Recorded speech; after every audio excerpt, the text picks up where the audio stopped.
America चाहता था कि वो बरसरे इक़्तिदार रहे। उसे भी अपने पड़ोस में मौजूद इस आलमी ताकत पर ईमान की हद तक यकीन था। ऐसा यकीन कि जिसके बाद अवाम, उनके जज्बात और ख्वाहिशात सबकी हैसियत एक परेका जैसी महसूस होती है। 60 लाख आबादी का छोटा सा मुल्क और उस पर हुक्मरानी करने वाली 40,000 फौज, जिसे अमरीकी अफवाज की पुष्ट पनाही भी हासिल थी, और वो उसका कमांडर इन चीफ था। 27 मार्च 1952 को उसने एक जमहूरी हुकूमत का तख्ता उल्टा और इक़्तिदार पर काबज़ हो गया। इस मुल्क पर 1940 से आइन की हुक्मरानी थी। उसने आते ही आइन को मुअत्तल कर दिया, लोगों की मुंतखब असम्बली को ख़त्म कर दिया और अपने मंजूर नज़र अफराद की एक 80 रुकनी मशावरती कौंसिल बनाई, जिसके ज़रिए वो हुकूमत करने लगा। इस कौंसिल की अक्सरियत ऐसे लोगों की थी जो फ़ौज के रिटायर्ड अफसरान थे। उसने अपने सियासी मुखालफिन और आज़ादाना राय रखने वाले साहिबान इल्म को दबाने के लिए फौरी नौइयत की फ़ौजी अदालतें बनाईं और उन्हें सज़ाएँ देना शुरू कर दी। उसकी हुकूमत का मकसद मुल्क में जमहूरियत, अवाम की फलाह या तरक्की हरगिज़ नहीं था, बल्कि उसने इक़्तिदार पर कब्ज़ा ही इसलिए किया था ताकि वो एक ऐसी हुकूमत कायम करे जो अमरीकी पॉलिसी साज़ों के सामने झुकी झुकी और मरूब नज़र आए और हर मामले में अमरीकियों के बताए हुए रास्ते पर गामज़न हो। उसे अमरीकियों ने यह मशवरा दिया कि अवाम के लिए ज़ुबान और बयान की थोड़ी सी आज़ादी बहुत ज़रूरी है। इससे दिलों का गुबार निकलता है और किसी किस्म की इनकलाबी तहरीक का ख़तरा बहुत हद तक कम हो जाता है। उसने ऐसा ही किया। थोड़ी सी प्रेस को आज़ादी दी और जलसे जुलूस निकालने पर पाबंदी भी ख़त्म कर दी। फिर क्या था, आए दिन यूनिवर्सिटी के तलबा सड़कों पर निकलते, नारे लगाते, अपने गले बिठाते और घरों को लौट जाते। लेकिन उसने मजदूरों की हड़ताल पर पाबंदी आयद कर दी, क्योंकि वो ये समझता था कि इससे मईशत का पहिया रुक जाएगा। ऐसे लोग जिन्हें अवाम के दुखों और तकलीफ़ों से दूर का भी वास्ता नहीं होता, उनके नज़दीक कौमी ख़जाने में दौलत का अंबार ही मईशत की तरक्की की बुनियाद होता है। उसके मुल्क में चीनी सबसे बड़ा ज़रिया आमदन थी। मईशत के माहिरीन ने उसे बताया कि अगर चीनी की पैदावार कम करोगे तो कीमत ज़्यादा हो जाएगी, कारखानेदार खुशहाल होंगे और मज़दूरों की तनख्वाहें भी बढ़ जाएंगी।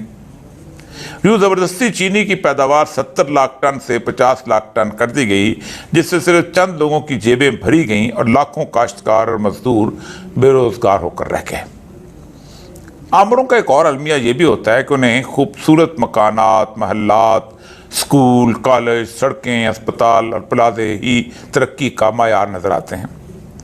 उसने अपने मुल्क में भी ऐसा ही किया। उसने शानदार सड़कें बनाना शुरू की, अस्पताल और स्कूल बनाए जो सब के सब प्राइवेट सेक्टर में थे, और यूं अस्पताल आम आदमी की पहुंच से दूर हो गए और वो सिसक कर मरने लगा। स्कूल सिर्फ उमरा और अशराफिया के बच्चों के लिए बाकी रह गए कि आम शख्स तो उनकी फ़ीस अदा करने के भी काबिल न था। ना इल्म लोगों की दस्तरस में रहा और ना ही सेहत, और दोनों के साथ साथ बेरोज़गारी ने लोगों को खुदकुशी की राह दिखा दी। ऐसे में जुलाई 1953 की 26 तारीख को सेंटियागो के नज़दीक मोंकाडाक बैरक पर तलबा ने हमला कर दिया। इन हमला करने वालों में 26 साला फेडरल कास्ट्रो भी शामिल था। उसका अदालत में बयान था कि मैं ज़रूर माफ़ कर देगी। लोगों की ज़ुबान पर इसका यह जुमला आम होने लगा। आमरीत का कोड़ा बरसा। 90 दिन तक शहरों के शहर कर्फ्यू की जद में आ गए। तमाम आज़ादियाँ ख़त्म कर दी गईं और फ़ौजी तनसीबात पर हमला करने वाले कई सौ तलबा को 15 साल कैद बामशक्क़त की सज़ा सुना दी गई। अब इस हुक्मरान ने सुख का सांस ले लिया। यूँ लगता था जैसे सब कुछ दब गया है। कंट्रोल जो उसे हासिल था, उसमें अवाम जो थे वो राज़ी बरज़ा हो गए हैं और खुश हैं। दरबारी खुशामदी तजिया नगार इस अमर की कसीदे गाने लगे और कसीदे सुनकर उसे अवाम में अपने मकबूल होने की ख्वाहिश ने आगेरा। सियासी कैदियों को उसने फ़राख दिली से मुल्क बदर होने की इजाज़त दे दी, और जो मुल्क छोड़ने पर राज़ी न हुए उन्हें मुसलसल कैद रखा गया, क्योंकि वो ये समझता था कि लीडर आँखों के सामने रहें तो दिल में बसते हैं, आँख से ओझल हो जाएं तो दिलों से गायब हो जाते हैं। ऐसे लोगों को इस बात का अंदाज़ा नहीं हो पाता कि नफ़रत और मोहब्बत उन तकलीफ़ों, आज़ारों और बेचैनियों से जन्म लेती है जो लोग बर्दाश्त कर रहे होते हैं। मुतमईन डिक्टेटर जनरल पाटस्टा ने इक़्तिदार के ठीक 7वें साल सदारती इलेक्शन का ऐलान कर दिया। दूसरी जानब मुद्दतों के ज़ख्म मुर्दा लोग इलेक्शन का सुना तो सड़कों पर निकल आए। उसने सबसे पहले कारोबारी तबके को पुकारा जिनकी जेबें इस आमरीत ने फूल कर कुप्पा हो गई थीं। सरमायादार अवाम के खौफ से खामोश हो गए कि कहीं बादशाह का साथ देने से अवाम उनकी फैक्ट्रियाँ ही ना जला दें।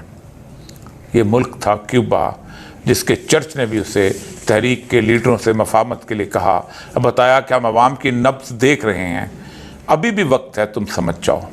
उसने जवाब दिया, अपोजिशन मेरे लिए कोई ख़तरा नहीं है, मेरी मुसल्लह अफवाज अमरीका मेरे साथ है, मैं ताकतवर शख्स हूँ, ये चंद सरपसंद हैं जिन्हें जब चाहूँगा कुचल कर रख दूँगा। नवंबर 1958 में इलेक्शन थे। फ़ौज को हंगामे को चलने के लिए भेजा गया तो वो सिपाही अपने ही हथियार बाकियों के हवाला करके वापस बैरकों को लौट आए कि अपने हमवतनों पर गोली नहीं चला सकते थे। एक छोटी सी गलती और ताकत पर अंधा एतमाद उसे इलेक्शन के मैदान में ले आया और फिर बाकी तारीख का हिस्सा है।